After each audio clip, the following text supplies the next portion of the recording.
of another day at my restaurant, and I'm gathering the freshest ingredients before I begin cooking.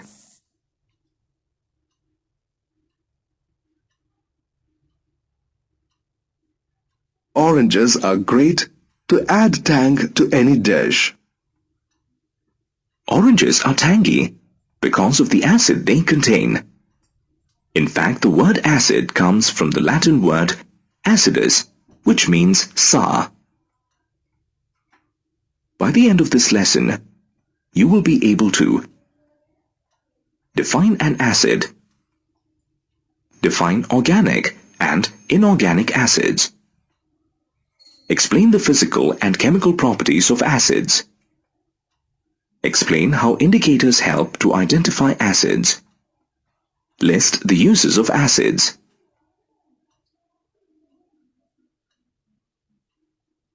Any substance that releases hydrogen ions when dissolved in water is an acid.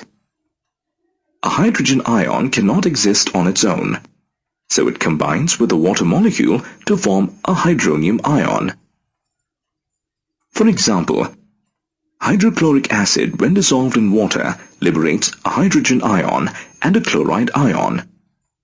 The hydrogen ion combines with water to form a hydronium ion.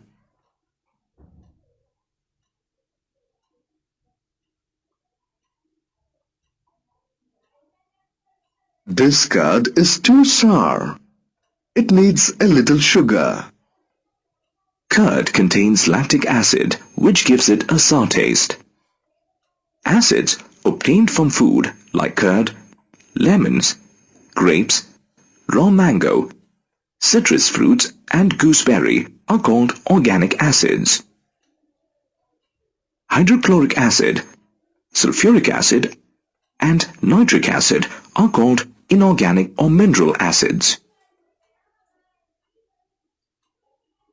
We already know that acids taste sour. Acids also have other physical properties. Acids turn blue litmus red. They also turn methyl orange red. Acids have a corrosive action on the skin. Sulfuric acid stains the skin black. Nitric acid stains the skin yellow, and hydrochloric acid leaves an amber stain on the skin. Acids are good conductors of electricity. Let's try to prove this through an experiment.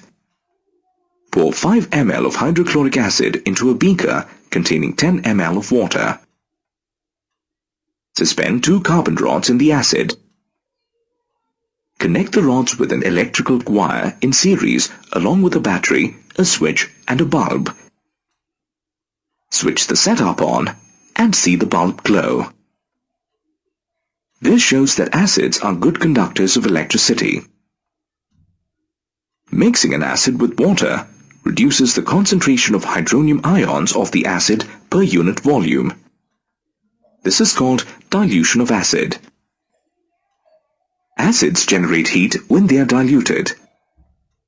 This is because the action of acids with water is exothermic. Take 5 ml of water in a test tube and carefully add sulfuric acid to it. Now shake the test tube and touch its base. The base will feel hot, indicating that a reaction between acid and water is exothermic.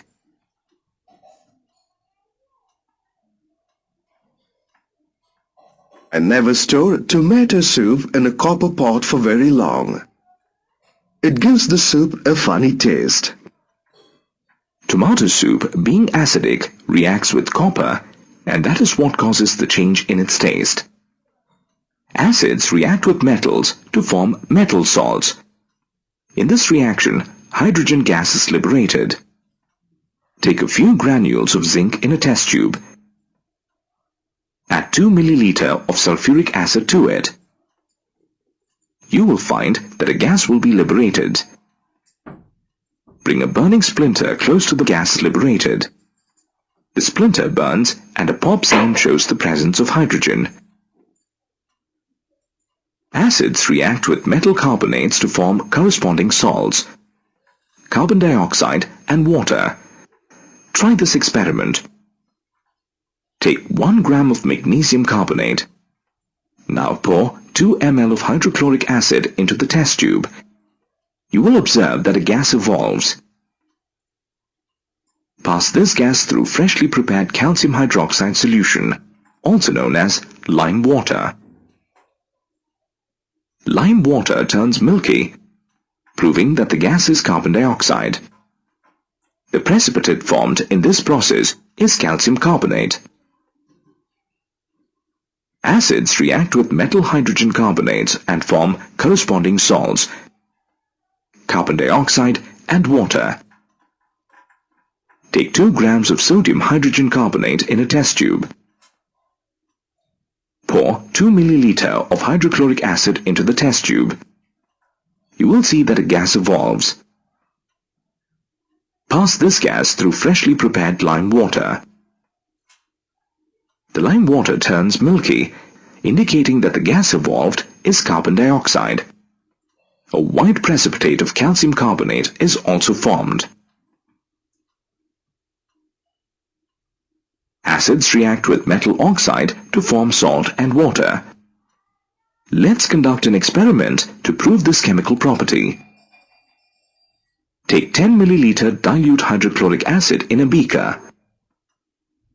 Add 2 grams of copper oxide to the beaker. Stir the mixture continuously. You will find that the black copper oxide disappears and a blue-green solution is formed in its place. This blue-green solution is copper chloride.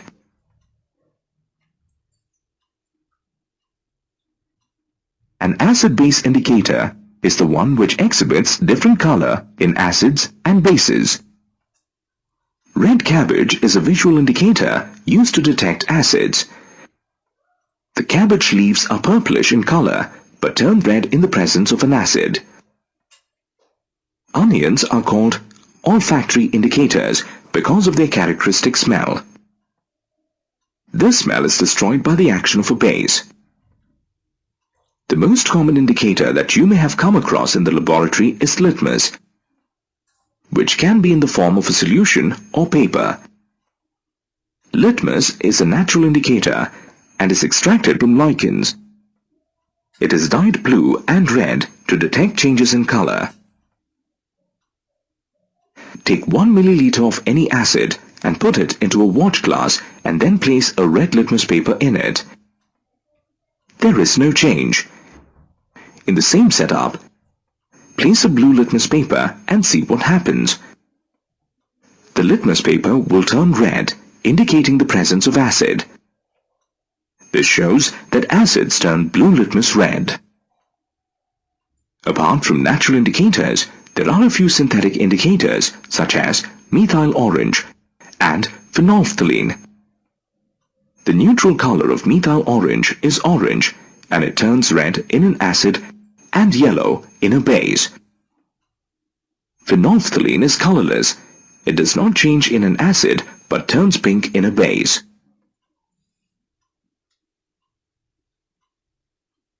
Acids have various uses.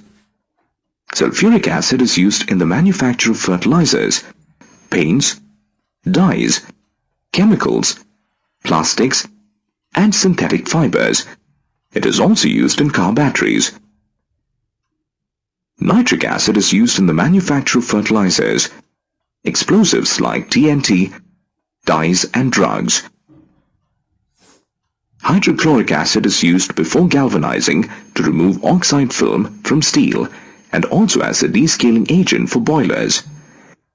It is also used in the textile, leather and food industry.